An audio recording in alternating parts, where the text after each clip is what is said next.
Mister APJ Abdul Kalam, ठीक है। इनका जन्म कब हुआ था? 15 अक्टूबर 1931 को इनका बर्थ हुआ, ठीक है। इनके जो पूर्वज थे वो एक जगह से दूसरी जगह पानी में वो नाव का काम करते हैं ना, तो ऐसे उनकी कई सारी नाव थी, अच्छे रिच फैमिली थे। लेकिन वहाँ पे गवर्नमेंट ने क्या किया कि ब्रिज बना दिया।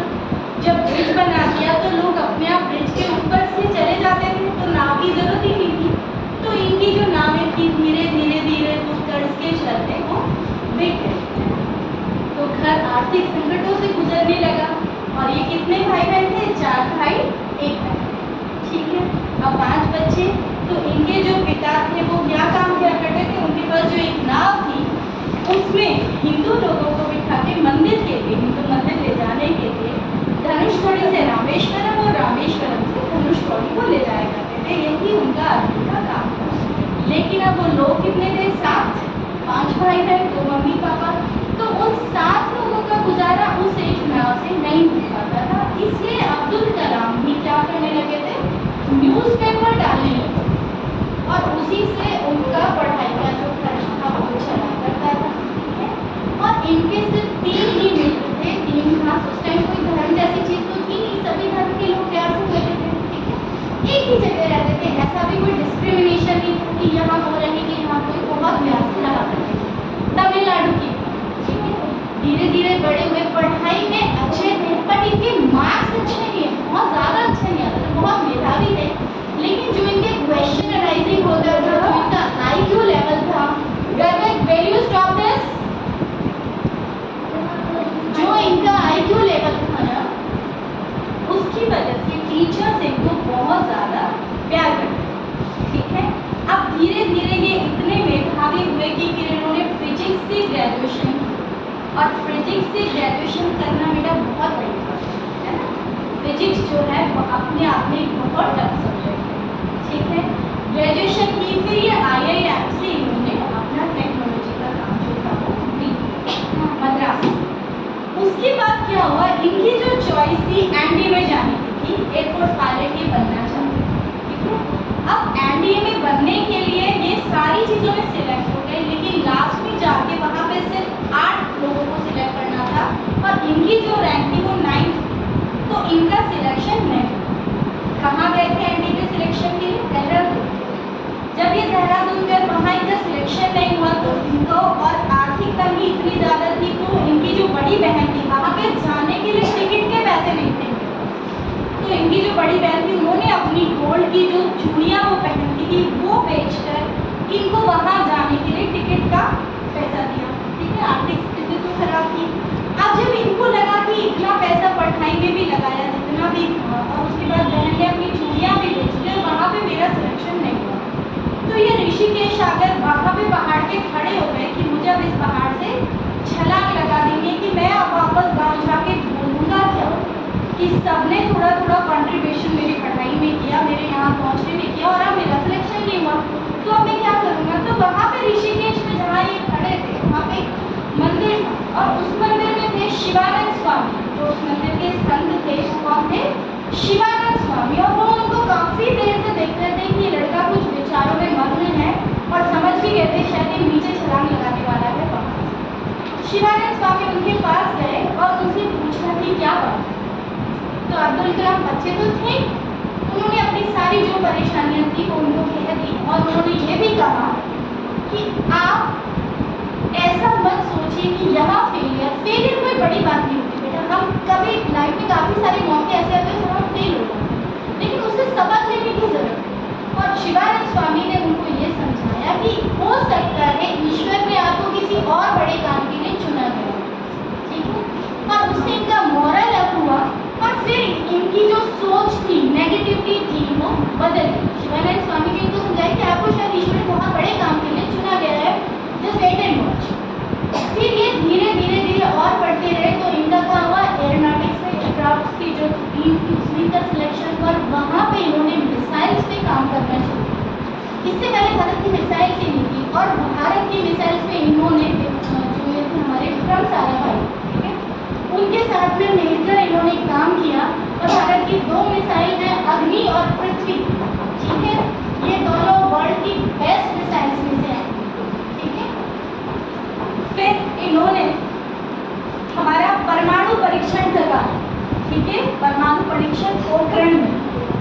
इनके ऑब्जर्वेशन में हुआ और भारत एक और बड़ी शक्ति के रूप में उभरा, ठीक है, जिससे उस पोखरण परीक्षण के बाद इनका नाम बहुत जगह लिया जाने लगा क्योंकि उसके हैड, ठीक है। फिर धीरे धीरे धीरे और भी जो भी भारत में टेक्नोलॉजी का हुआ, नासा में भी इनको कई बार जाने का मौका मिला, वहाँ भी इन्होंने बहुत सारी चीज़ें थी जो अंतरिक्ष के लिए या भारत के लिए इन्होंने की।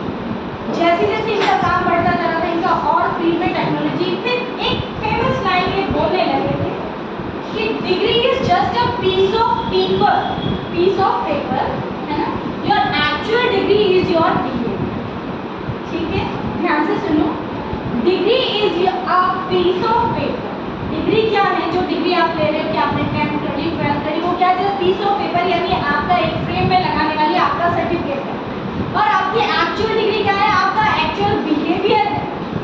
बिहेवियर क्यों, अगर उस टाइम ये एनडीए में जब इनका सिलेक्शन हुआ था, उस टाइम अगर ये सुसाइड कर लेते तो देश के इतना महान साइंटिस्ट नहीं मिलता, ठीक है, लेकिन उस टाइम इन्होंने नहीं किया और अपने बिहेवियर को ठीक किया, अपने अंदर की नेगेटिविटी को निकाले और आगे बढ़ते चले, ठीक है। अब इनका इतना ज़्यादा नाम होने लगा पोखरण के बाद कि इनके लिए 18 जुलाई 2002 को इनको क्या चुना गया, भारत का 11th president. Can you imagine, जो मरने वाला था, जो सोच रहा था कि मुझे मर जाना चाहिए, और वो 11th प्रेसिडेंट चुना गया अपने काम की वजह से, ठीक है। और उस पर भी 1 और 2 मंथ तो उसमें सिर्फ डिस्कशन हुआ कि इनको बनाना चाहिए किसी और को, और हुआ ये कि जब ये दो लोग खड़े हुए थे तो इनको 9 लाख से ज़्यादा वोट मिले और जो दूसरे पर्सन थे उनको 1 लाख, ठीक है। उसके बाद जब ये प्रेसिडेंट बने, उसके बाद भी धीरे धीरे अपना देश के लिए जो काम था, एक बस इनके जहाँ भी राष्ट्रपति भवन के बाहर एक बस इनकी हमेशा खड़ी रहती, बच्चों की, चाहे रात के 2 बजे होती, अलग अलग स्कूल के बच्चे इनसे पूरी बस मिलने आते और ये मोटिवेट करते, you have to do this, आपको पढ़ना है।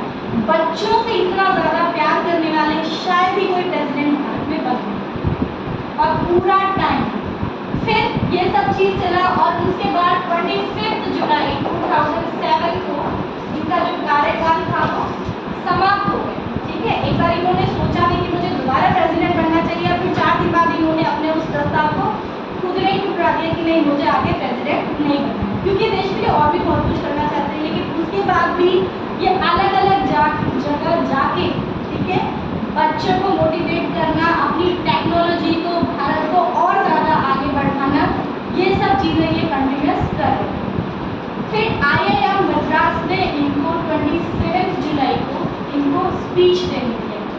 स्पीच भी कितनी की, और ज़्यादा जो डेवलपमेंट है, ठीक है, जो टेक्नोलॉजी उसको और आगे कैसे बढ़ाया जाए, कैसे नेगेटिविटी को दूर किया जाए। तो शाम को 5:45 बजे वहाँ एंट्री किए, सीढ़ियों से चढ़ रहे थे, तो 6:30 बजे सीढ़ियों से गिर गए।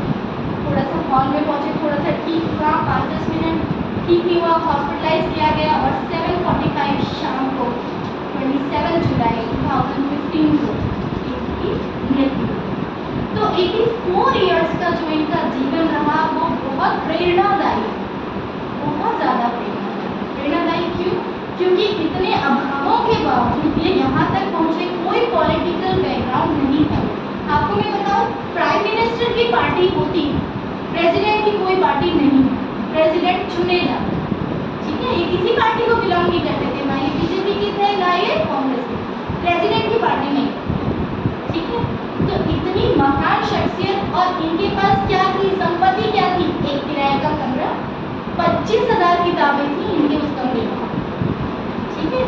लास्ट तक इनका कोई घर नहीं था, लास्ट तक इनके पास टीवी नहीं थी, सिर्फ पढ़ते। प्रेसिडेंट में जो थी वो तो सुविधा जो थी, लेकिन जो इनकी पर्सनल संपत्ति थी, 3 कपड़े, 3 जोड़ी कपड़े।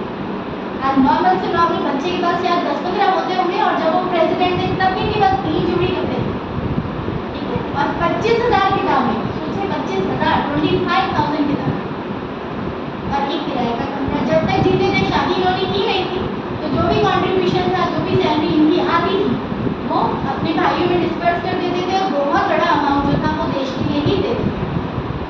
तो एयरक्राफ्ट में, एयरस्पेस में, और सबसे ज़्यादा मिसाइल मैन कहा जाता है इनको, क्योंकि इनकी जो बनाई हुई मिसाइल्स हैं वो वर्ल्ड में उनका इनसे हमें क्या सीखने को मिलता है कि चाहे कुछ ना हो, जिस दिन भारत के हर एक बच्चे के हाथ में चाहे किताब जरूर होनी चाहिए, चाहे उसके पास कपड़े नहीं, चाहे खाना नहीं, जिस दिन भारत में यह होने लगा कि हर बच्चे के हाथ में किताब होगी, उस दिन भारत गरीब नहीं होगा और जो भारत सोने की चिड़िया कहा जाता है, भारत विश्व गुरु फिर से बनता है। समझ गए? तो इनके जीवन से आपको प्रेरणा सिर्फ इतनी लेनी है जितनी अभी आपको समझ में आ रहा है कि degree is just a piece of paper and your behaviour is your degree. ठीक है, आपका बिहेवियर, आपकी पॉजिटिविटी और आपका ज्ञान, आपके ज्ञान को आपसे कोई नहीं छीन सकता, आपकी डिग्री को आपसे कोई नहीं छीन सकता। ठीक है, डिग्री मतलब आपने 10th कर लिया तो आपने 10th कर लिया, उससे आपसे कोई नहीं छीन सकता। आपका पैसा, आपका घर, आपके कपड़े कोई भी छीन सकता है, चोर चुरा के ले जाएगा, लेकिन आपकी डिग्री, आपकी काबिलियत, आपका ज्ञान वो आपसे कोई नहीं छीन सकता। ठीक है, तो अपना ज्ञान बढ़ाना है, अपने आप को डेवलपमेंट करना है। ठीक है, इस ओर पे हमेशा ध्यान देना कि बुक्स हमेशा आपके हाथ में होनी चाहिए, चॉकलेट नहीं हो कोई बात। ठीक है, जय श्री राम।